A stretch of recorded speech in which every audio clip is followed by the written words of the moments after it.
श्रीकृष्णाय नमः। एषा ब्राह्मी स्थितिः पार्थ नैनां प्राप्य विमुह्यते।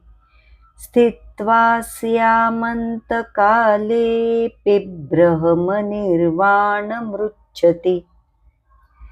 हे अर्जुना, हीच खरी ब्राह्मी स्थिती आहे, जी प्राप्त झाली की माणूस कधीही संभ्रमित होत नाही आणि मृत्यूकाळी देखील जो यात स्थित राहतो तो ब्रह्मनिर्वाण, शाश्वत मुक्ती, परमात्म्याशी एकरूपता प्राप्त करतो।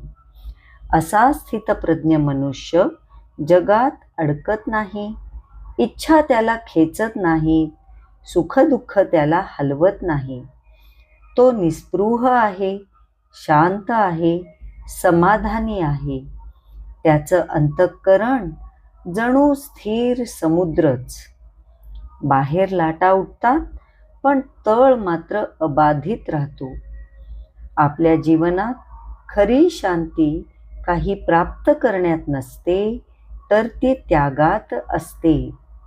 स्थितप्रज्ञ होणं म्हणजे बाहेरचं गमावणं नाही, तर अंतर्मनातील अमूल्य शांती मिळवणे आहे। ही ब्राह्मी स्थिती म्हणजे अंतःकरणातील सर्वोच्च स्थिरता, जिथे इच्छा, ममत्व, अहंकार सगळं विरघळलेलं असतं। मन शांत, आत्मा स्थिर आणि चेतना विशाल झालेली असते।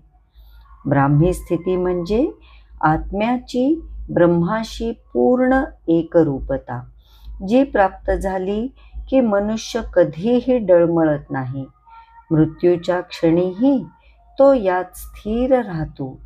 त्याच्यासाठी मृत्यू म्हणजे अंत नव्हे, ते तर संक्रमण आहे, अनंत प्रकाशाकडे जाण्याचा दरवाजा आहे। ही ब्रह्मनिर्वाणाची विजय यात्रा आहे। श्रीकृष्ण शरणं मम।